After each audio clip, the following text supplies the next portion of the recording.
sangka.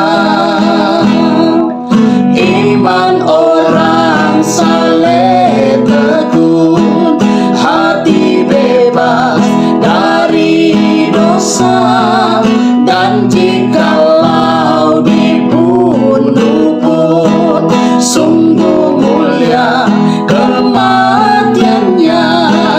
Iman orang saleh kekal, tentu kami tak mau sangka.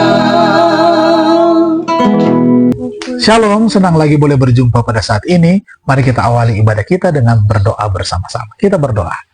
Ya Tuhan Allah, Bapa yang bertahta dalam kemuliaan kerajaan surga, kami datang pada saat ini dengan penuh kerendahan hati memohonkan pertolongan Tuhan akan menjadi bagian kami semua ketika kami beribadah. Kami dapat dikuatkan lewat kebenaran firman Tuhan yang akan kami pelajari pada saat ini.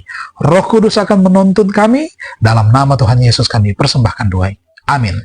Pelajaran kita pada saat ini ditulis oleh Des Junior dan judulnya adalah Ampuni Mereka yang Mencemooh Anda. Ayat tema firman Tuhan berbunyi demikian.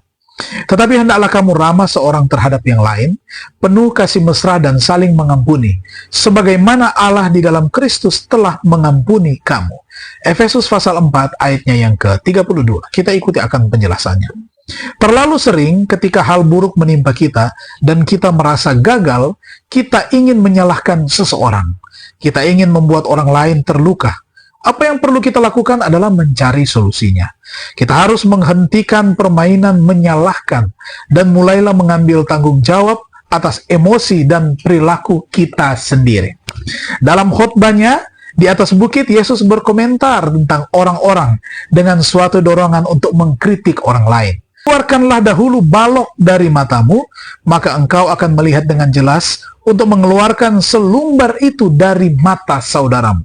Matius 7 ayat 5. Carilah kebaikan pada orang lain, belajarlah memaafkan, dan bertanggung jawab atas solusinya. Herman Harding bercerita tentang seorang pemain bisbol di sistem liga kecil Los Angeles. Ketika sesuatu yang salah terjadi, atlet akan mematahkan atau melemparkan pemukulnya. Rupanya itu adalah cara untuk mencegah orang lain mengkritiknya. Namun perilaku itu membuat sang pemain menjadi target, terutama dua orang penggemar yang mencelahnya secara tetap dan keras. Suatu kali setelah pemain pemukul selesai memukul bola dengan kencang, kedua pemuda itu kembali mulai mengejeknya. Pemain itu melangkah ke pagar dekat tempat mereka duduk dan memberi isyarat kepada mereka untuk turun. Mereka tidak begitu yakin ingin melakukannya, melainkan mereka mengumpulkan keberanian dan pergi. Gantinya marah, yang mana adalah reaksi khasnya, dia memilih untuk merespon secara berbeda. Dia meraih tongkat pemukulnya pada larasnya, dia mengelurkan pegangannya pada kedua pria itu dan berkata, "Apakah kalian menginginkan tongkat pemukul Doggers?" Setelah itu, mereka tidak pernah mengganggunya lagi. Mereka menghadiri hampir setiap pertandingan dan mendukung serta menyemangatinya sama semangatnya seperti sebelumnya mereka telah mencelahnya. Itu adalah salah satu hal yang mengubah hidup pemain bisbol tersebut karena dia menyadari bahwa dia dapat memilih untuk melakukan sesuatu secara berbeda. Itu bukan hanya mengubah pandangannya, namun sebenarnya membuat perubahan yang menguntungkan juga terhadap lingkungannya. Dia mungkin mengetahuinya, atau mungkin saja tidak, tetapi pemain baseball itu mengikuti nasihat Paulus dalam Efesus 4 ayat 32.